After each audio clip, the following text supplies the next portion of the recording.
Hi folks, my perspective here. As an artist, I'm astounded with gyroscopes because the gyroscope has the ability to maintain its axis fixed as it moves in 3D space. It maintains the original horizon line that it was set up at. So if you set it up skew, it would maintain that angle no matter how you move it in 3D space. So the principles that I find in perspective, I find these same principles working in the gyroscope. So this convinces me that the gyroscope, what we are seeing in operation, are the Creator's standards. These same standards we see in perspective, and the Creators put these standards in our eyes. We see according to these standards, where what is upright is always upright. Now in the system, we aren't taught the truth. For a gyroscope to work, the Earth has to be flat and motionless. And here's an example. This is what we are taught, and let's just listen to what this person says and let's look at it. The Earth spins once per day, which means that if you live at the equator, the surface of the Earth with you on it is moving around 1,000 miles per hour to the east, relative to the center of the Earth. Even at 45 degrees latitude, the Earth's surface is moving 700 miles per hour to the east, so it kind of seems like it should be faster for airplanes to fly west. I mean, their destination is literally spinning towards them. At the same time, however, they are spinning away from their destination. When we say the Earth is going 1,000 miles per hour to the east, that means that the ground and airplanes on the ground and even the air above the ground are all also moving 1,000 miles per hour to the east. For an airplane to get anywhere, it has to start moving relative to the ground and through the air at something like 100 or so miles per hour. So when it flies east, it's actually moving 1,000 plus 100 miles an hour to the east. And when it flies west, it's actually moving 1,000 minus 100 miles an hour to the east. Yes, to go west, you go east, just slower than the Earth is going east. Unless you're within 10 or so miles of the poles, in which case a brisk westward walk will take you legitimately west.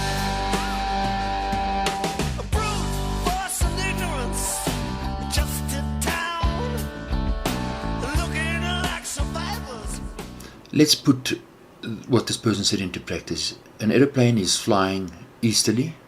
Now look how tight this aeroplane turns. Now it turns back and flies westerly. Or the aeroplane's flying westerly, it does a sharp turn, now flies direct easterly.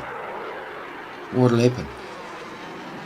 You see, they'll tell you, no, you just take a calculator, you add on 500 kilometers, you minus 500 kilometers, you see the aeroplane travels at the same speed, therefore the Earth is turning. It's simply a load of nonsense. It doesn't add up. For example, if the aeroplane is spinning backwards with the Earth, right, it takes off. The force is the aeroplane's being dragged backwards. As that aeroplane turns now, well, he'll be catapulted forward, and the aeroplane would disintegrate and the pilot would die. So the Earth is not moving, and that's why gyroscopes work. And another reason is that the plane that the gyroscope is on has to be flat. So let's have a look at that in more detail. So an aeroplane, when it takes off, the gyroscope maintains its angle to the ground. The horizon is the same. So the aeroplane turns, the gyroscope maintains its rigidity in space. If the aeroplane takes off or points down towards the ground for landing, the gyroscope maintains its fixed angle to the surface of the ground, and therefore the pilot can turn and land the same angle that it took off from. So some people will say, no, well, the gyroscope, it recalculates the angle. So the gyroscope is pointing towards the Earth and it's calculated like this. Well, that means the higher the airplane flies, the faster it flies. Who calculates that? The gyroscope doesn't know. And here's the point. If the airplane turns on its y-axis, for the pilot to realign with the ball, because now the ball's on the left-hand side, the pilot now has to realign its z-axis and realign its x-axis. So it can't just correct one axis, it has to correct all of them at the exact same time. So if the airplane is flying pointing down, if the airplane turns, right, it has to correct. So the airplane turns to its right, the ball is on its left hand side. The airplane now has to correct its z-axis to realign the horizon. Then the airplane has to swing around and correct itself on its x-axis so that it's always facing the horizon. So let's illustrate this point in a simple way. Here's a boy. His eyes is level with this ball, right? He turns to his right, that means the ball is on his left hand side. For him to realign his eyes with the ball, he has to turn all three axes, and that means his body has to turn so that the ball now is back in line with his eyesight. It's the same principle. But look what happens to the ball. You see, from your perspective, the ball angle changes. So how do the pilots calculate for that if the gyroscope is correcting on one axis? And now we've all been to air shows and we've seen pilots doing tricks, right? How they flip the plane around in 3D space. And I'll tell you that the pilot maintains his position with the ground through the use of his gyroscope. So the gyroscope, as his position changes, it has to be flat. It has to be level with a flat, level surface. So if the plane takes off, the gyroscope is maintaining the pilot's position that he took off from. The horizon is always flat and level. No matter which axis the pilot spins on, his X, his Y, his Z, and he's moving in 3D space at the same time at a phenomenal speed.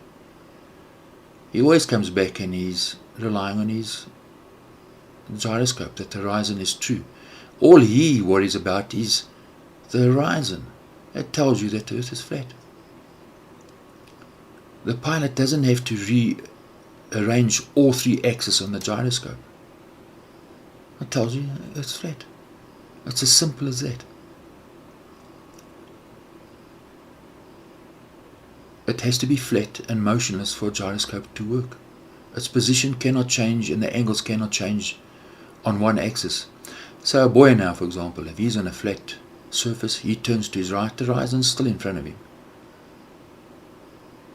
These young men that are flipping around and they're spinning on all axes and they still land on their feet. It would be a different story if they were on a ball or the ball was curved. Their angles would continue to change. They wouldn't land on their feet. So what we see, we're living in a system where water, truth, they're not handing us truth, they're giving us sand. They know the truth, and the truth is not for public consumption. The truth is for them, and because if we knew the truth, well, then they wouldn't rule over us, and they wouldn't have power over us. And they need slaves and puppets to do their dirty work for them, because they're just basically lazy and stupid. So that's the world we're living in, and it just is what it is. And when they offer you something, it's junk.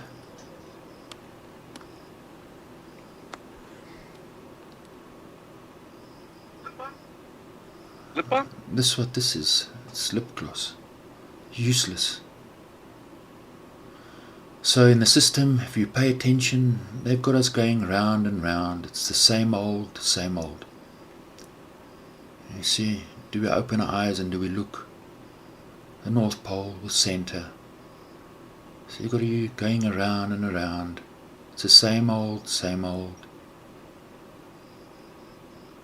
It's, unfortunately, these people in the system is controlled by Santa, Satan, and his demons.